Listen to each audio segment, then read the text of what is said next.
세상에는 때로 입 밖으로 내지 못하는 진실이 있습니다.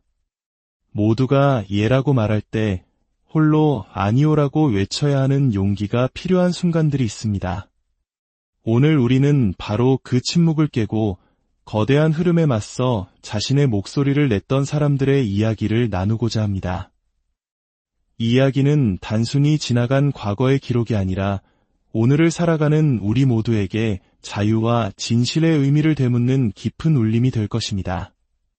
본격적인 이야기에 앞서 만약 이 이야기가 여러분의 마음에 작은 파문을 일으킨다면 채널에 대한 구독과 좋아요로 그 마음을 표현해 주시길 부탁드립니다. 여러분의 소중한 참여는 묻힐 뻔했던 진실의 목소리가 더 널리 퍼져나가는 데 귀한 힘이 됩니다. 주님의 은총 속에서 이 시간이 여러분에게 깊은 깨달음과 위로를 주는 시간이 되기를 소망합니다. 이야기의 시작은 불과 몇 년 전 세계를 휩쓴 팬데믹의 시간으로 거슬러 올라갑니다.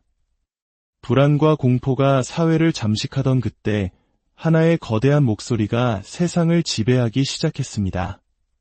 그리고 그 목소리에 의문을 제기하는 이들은 순식간에 사회의 이단화로 혹은 음모론자로 낙인 찍혔습니다. 특히 새로운 미디어의 광장으로 떠오른 유튜브와 같은 플랫폼에서 이러한 현상은 더욱 두드러졌습니다. 수많은 지식인, 언론인, 그리고 평범한 시민들이 자신의 신념과 자료에 근거한 의견을 나누었지만 어느 순간부터 그들의 영상에는 노란 딱지라는 족쇄가 채워지기 시작했습니다. 이는 수익 창출이 금지된다는 단순한 의미를 넘어 당신의 의견은 문제가 있다는 무언의 경고와도 같았습니다. 상황은 점점 더 심각해졌습니다. 경고에 그치지 않고 채널이 경고 누적으로 삭제되는 이른바 폭파되는 일들이 비일비재하게 일어났습니다. 마치 거대한 디지털 사상 검열의 시대가 도래한 것 같았습니다. 특히 코로나 바이러스와 백신에 대한 정부의 공식 발표와 다른 견해를 제시하는 영상들은 예외 없이 제재의 대상이 되었습니다.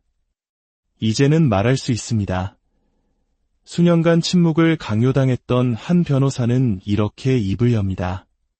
그는 팬데믹 시절 대한민국 정부가 시행했던 백신 패스 제도에 맞서 법정 투쟁을 벌였던 인물입니다. 식당, 카페, 대형마트 등 일상적인 공간의 출입조차 백신 접종 여부로 통제하는 것은 명백한 자유 침해라고 그는 믿었습니다. 그의 투쟁은 외로웠습니다. 수많은 자료와 의학적 소견을 법원에 제출했지만 거대한 제약회사와 정부라는 벽은 너무나도 높았습니다. 120명이 넘는 양심적인 의사들이 그의 소송에 동참하여 백신의 위험성을 증언했지만 그 목소리는 주류 언론에 의해 철저히 외면당했습니다. 판사들조차 처음에는 문제의 심각성을 인지하는 듯했으나 거대 제약회사가 소송에 개입하기 시작하자 태도가 미묘하게 바뀌는 것을 그는 똑똑히 목격해야 했습니다. 가장 답답했던 것은 이러한 법정에서의 싸움을 대중에게 알릴 방법이 없었다는 점입니다. 백신 부작용의 심각성, 혈액질환과 암 발병률 증가 가능성에 대해 이야기하는 순간 유튜브 채널은 가차없이 삭제되었습니다. 생명과 직결된 중요한 정보를 나누는 것조차 금지된 암흑의 시간이었습니다. 그는 회상합니다. 제가 태어나서 가장 잘했다고 생각하는 소송이었습니다. 수많은 국민의 자유를 되찾아준 의미 있는 싸움이었죠. 하지만 당시에는 그 승리의 기쁨조차 제대로 나눌 수 없었습니다. 그 이야기를 하는 순간 제 채널이 사라질 테니까요. 이것은 비단 한 변호사만의 경험이 아니었습니다.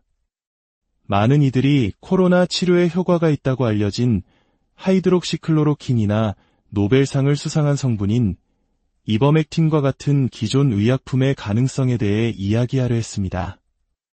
이 약들은 매우 저렴하고 안전성이 입증되었음에도 불구하고 그 효능에 대한 논의 자체가 금기시되었습니다.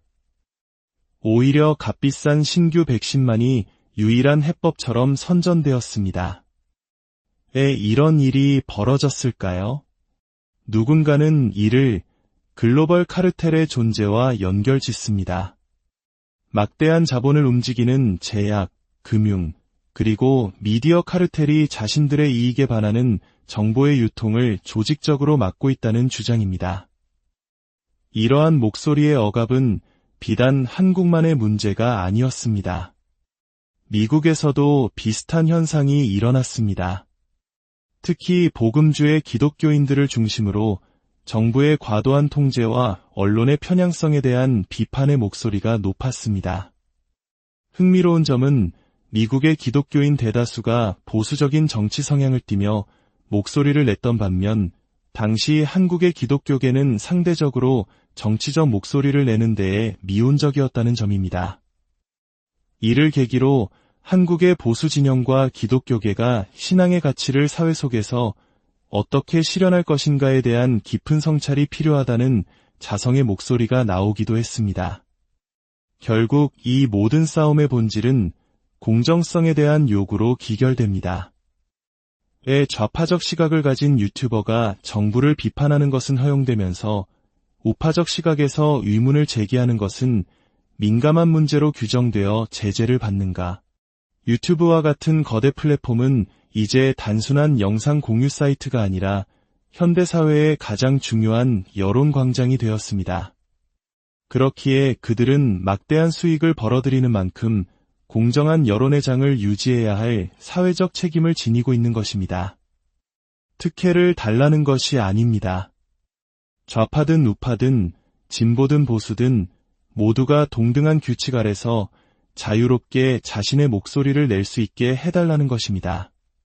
그것이 바로 민주주의의 근간이자 우리 헌법이 보장하는 표현의 자유입니다.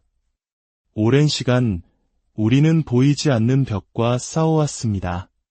채널이 정지되고 영상이 삭제되고 수익이 끊기는 불이익 속에서도 진실을 향한 목소리를 멈추지 않았습니다. 이제 조금씩 얼어붙었던 땅이 녹고 있습니다. 억눌렸던 이야기들이 하나둘씩 수면 위로 떠오르고 있습니다. 이것은 누군가 한 사람의 힘으로 이룬 것이 아닙니다. 보이지 않는 곳에서 진실을 응원하고 지지하고 함께 기도해준 수많은 분들이 있었기에 가능한 일이었습니다. 오늘 우리가 나눈 이 이야기가 비록 무겁고 때로는 불편할지라도 진실을 향한 여러분의 마음에 작은 불씨가 되기를 소망합니다.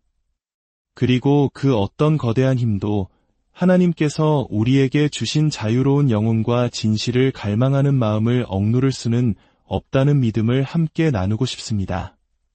주님의 평화가 여러분과 항상 함께 하시기를 기도합니다.